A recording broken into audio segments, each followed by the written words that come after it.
Josie, your amazing, superior big sister has a very important announcement to make. MJ? Is that you? Of course it's me, your one and only big sister, the college graduate who still bothers to check in on her poor, expelled from high school little sister. You should feel honored, really. I mean, I'm doing you a favor. Wow. Haven't heard from you in ages, and you come in swinging like nothing's changed, huh? Impressive. Real classy. Listen, no matter how much you hate to hear it, we live in two completely different social worlds now, Josie. You're at the very bottom, and I'm staring at the top. You should at least show some respect when you speak to me. And? This isn't just a random flex call, is it? If you've got something to say, just spit it out. I'm actually busy over here, believe it or not. Straight to the point, are we? Fine. I'm getting married, okay? Oh, wow. So there was someone out there willing to marry you, huh? Color me shocked. Excuse me? No, really. I mean, what a surprise. You've got some nerve, sis. You, who didn't even graduate, still unmarried, still stuck at the bottom of the barrel. What right do you have to mock me? Me? Mocking? You must be imagining things. Listen up, brat. My fiance? He's a department manager at the hottest IT company in the industry right now. Elite salary, fast-tracked career path, you name it. He's way out of your league, obviously. It's all thanks to my college degree, something a dropout like you could never even dream of. Looks like the gap between us is just going to get even bigger, huh? Sorry about that. Yeah, you sure sound sorry. If you're gonna laugh at the end, maybe don't bother with the fake apology. Ugh! Are you seriously too dense to recognize when you're being insulted? God, this is why I say you're hopeless. And this is why I can't take you seriously. I mean, your insults are so stale, I have to insult you back just to keep myself awake. What did you say? Wow, look at us getting off track. Didn't you say you had something important to tell me? Or was this just your usual superiority parade? You're the one derailing things, and not me. Okay, my bad. So, let me guess. You're getting married, and you're about to tell me I'm not invited to any of the wedding events, right? Wouldn't want your bottom-feeding sister embarrassing you, huh? Sorry to disappoint you, but it's the opposite. You are invited. Wait, what? Really? Yeah, really. Turns out my fiance works with one of my old classmates, and, well, he knows I have a sister, so there's no hiding you. I see. So that's why you're stuck with me, huh? We're doing the family introduction this Saturday at noon. You will be there. Hold up. This Saturday? Are you kidding me? Did I not tell you I'm in Arizona right now? That's like a 3-hour flight, MJ. You couldn't have given me more notice? Doesn't matter. You're coming. His family is super traditional and takes this stuff seriously. Grandma, grandpa, aunts, uncles, everyone's going to be there. Wow. You're really going all out on this one, huh? Exactly. Think of it as your chance to help me pass this very critical first test in my journey to becoming Mrs. Elite. So suck it up and cooperate. Fine. I had other plans, but I guess I'll make it work somehow. That's the spirit. Oh, and just so we're clear, don't open your mouth unless absolutely necessary, okay? I don't need your dropout status ruining my image. Yeah. I'll just show up, stand there, and keep my mouth shut, right? Anyway, I gotta get back to work. Later. Seriously? How dare she act so smug when she's the one stuck at the bottom of the food chain?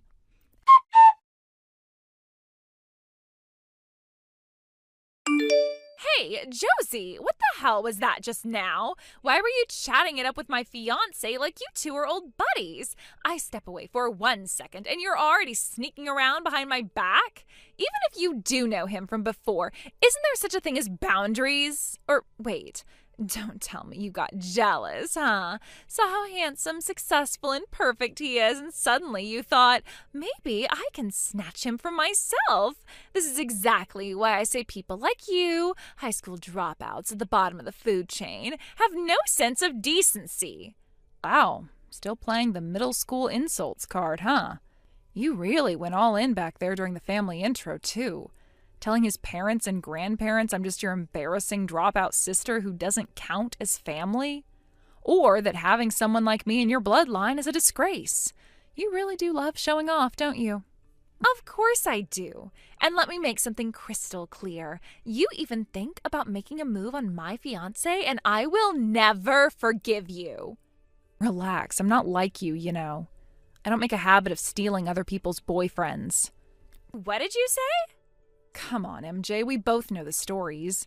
I mean, I didn't date anyone back when I was still living at home, so you never had a chance to stab me in the back directly. But everyone in town knew you had a thing for borrowing your friends' boyfriends. And not just once or twice, right? It was, what, your hobby? So what if I did? If I wanted something, I took it. That's how winners operate. Good for you. All I'm saying is you don't have to worry about me doing that. I'm not like you. I don't need to cling to someone else's leftovers to feel superior. You better not say a single unnecessary word to my fiancé. If I find out you've been filling his head with crap about me, I swear, Josie, I will make you regret it. Relax, I'm not doing anything. I'm not saying anything. Trust me, I have zero interest in your perfect little fairy tale life. Good. Just remember your place. Yeah.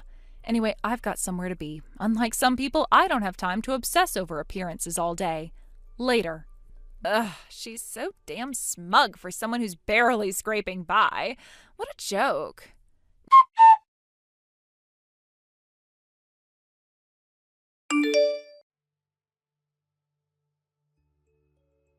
Josie, pick up your damn phone right now. Whoa, calm down, MJ. Your choice of words is getting a little out of hand. Shut up. What did you say to him, huh? What the hell did you tell my fiancé behind my back? What are you even talking about? Don't play dumb with me. What did you whisper to him when you snuck around and chatted with him at the end of the gathering? Don't pretend you didn't. He asked me a few questions on his own. I didn't say anything during the whole face-to-face. At least not until you stormed off and left me standing there. Like hell you didn't. Listen up, you dropout disgrace. You don't even deserve to breathe the same air as a college graduate like him. If you don't want to ruin my perfect marriage, you better get your facts straight and go to college yourself first. About that, I am a college graduate, actually. What? Yeah, I got my high school equivalency while working. Then I enrolled in K University. K University? Wait, hold on a second. My fiancé also went to K University. Mm-hmm. He was a senior when I was a freshman. We weren't exactly close, but we had mutual acquaintances. So yeah, we did know of each other. You've got to be kidding me. That means... Yeah, he was pretty surprised you kept calling me a dropout. Actually asked me, didn't you tell them you graduated? Awkward, right? Why the hell didn't you say that sooner? I did. Remember 6 years ago? Sent a message to the family group chat. Told everyone I got my equivalency, then passed the entrance exams for K University. And 2 years ago, told everyone I graduated. No, you didn't. I did. No one replied. But I saw the red receipts from everyone. You included. Lies. All lies. You're a dropout. Always have been. You can scream all you want, but the truth is I'm a graduate, and your fiancé, who is also my university senior, can confirm it. No. And just so you know, Grandpa, Grandma, Uncle, Aunt, they all know too. No way. And yet you sat there with them spewing your dropout trash talk about me right in front of his family while knowing nothing. But dropouts are trash. That's how the world works. Sure. Then you'll be okay when your fiancé breaks off the engagement, right? Why would he do that? Didn't know, huh? His father's a high school dropout, too. Climbed his way up to an executive level through grit and persistence. Your precious fiancé said I could tell you that now, since, well, he's pretty disgusted by the way you and the family acted towards me. That's impossible. A dropout? An executive? Are you joking? Nope. That whole bully your daughter-in-law act the family put on, he and his parents saw it. He said he nearly walked out of the venue. He could already see what kind of hell you'd make for his family after marriage. Guess that's why he's pulling the plug. No, this is wrong. This isn't how it's supposed to be. I'm a college graduate. I'm the winner. You can't win against me. Oh, MJ, it's cute how much faith you put in your degree. the hell does that mean? Where have you been working since graduation? I mean, if you're gonna brag, at least show some results. What does that have to do with anything? Local gossip says you didn't even bother job hunting. Chased after high-income men clinging to, "I'm a K University graduate," like a badge. Used it to sneer at other women in the neighborhood. Guess what? They've been laughing behind your back for years now. Your whole family is the town joke. Lies. Shut up, shut up, shut up, shut up! Anyway, your fiance, or rather ex-fiance, and his family asked me to pass along their regards. They said goodbye, and so do I. I won't be informing the family when I get married. I'm cutting ties for good. Wait, you can't. Watch me.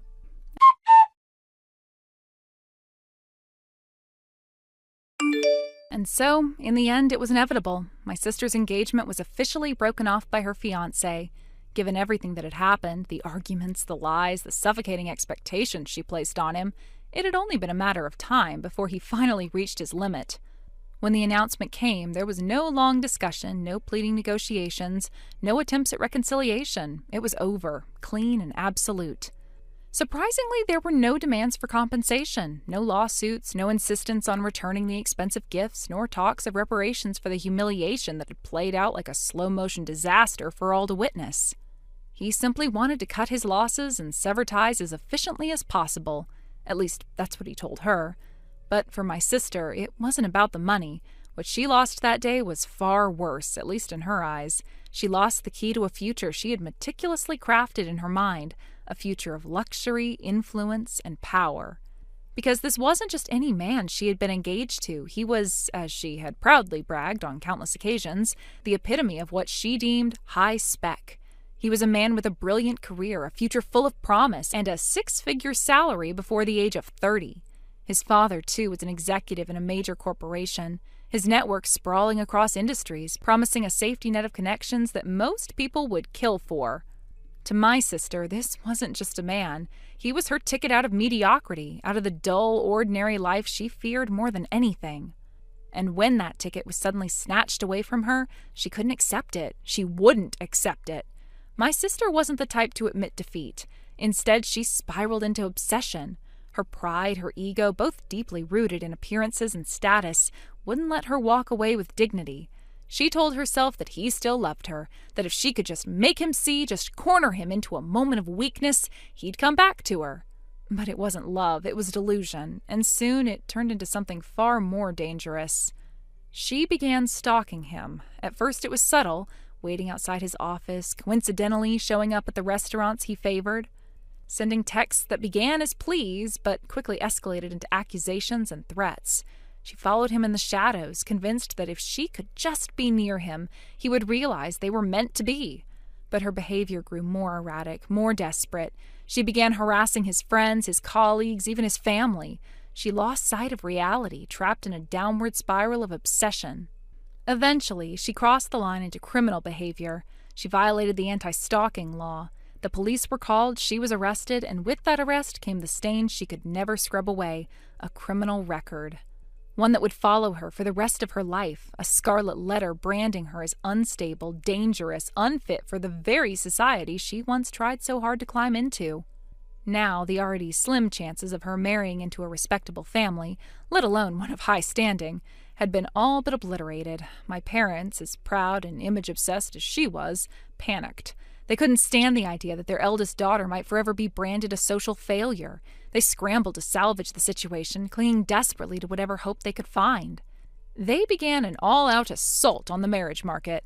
Matchmaking agencies, blind dates, introductions from acquaintances and distant relatives. They tried everything. But each attempt only led to more heartbreak, more rejection. No one wanted to be associated with a woman with a record. The whispers spread quickly in such circles. My sister became a cautionary tale, the one everyone avoided. And then, in their desperation, they fell for a scam. It was almost inevitable, really. They were the perfect marks, desperate, vulnerable, blinded by the fantasy of salvaging their pride. A man claiming to be a marriage broker introduced them to what he described as the ideal match. An elite bachelor with impeccable lineage waiting for the right bride. Of course, there were processing fees, introduction fees, background checks to cover. My family, eager to believe that this was their last chance, handed over everything. By the time they realized they'd been conned, they were $50,000 in debt. And that was how they ended up where they are now. My sister and both of my parents working themselves to exhaustion every day, trying to chip away at the debt that hangs over them like an ever-present storm cloud. They live in a small apartment now, stripped of their former comforts, constantly bickering, blaming one another for the mess they created. There are days when I hear bits and pieces from distant relatives or old neighbors about how things are going in that household. None of it is good. The tension, the bitterness, the regret, it poisons every corner of their lives now. They lash out at each other because there's no one else left to blame. And yet, I feel nothing but relief that I severed ties with them when I did. If I hadn't, I might have been dragged down with them, suffocated by their delusions, crushed under the weight of their unrelenting obsession with status. Sometimes, late at night, a flicker of guilt crosses my mind. They are, after all, still my family by blood. But that's where the sentiment ends. Blood ties mean nothing if they only bring you pain. I chose a different path, one of quiet happiness, one built on mutual respect and love rather than appearances and social climbing. I married a man who values kindness over status, sincerity over wealth. His family welcomed me warmly, offering the kind of support and acceptance I never found in my own home. Now I live a peaceful life, far removed from the chaos of my family's downfall. I've learned to appreciate the small joys, the warmth of a genuine conversation, the comfort of a quiet meal with loved ones, the freedom to live without pretense or fear of judgment. I finally understood that happiness isn't found in luxury or status. It's in the people who accept you for who you are, not for what you can bring to their image. Thank you for watching. Please subscribe and hit the like button. See you next time.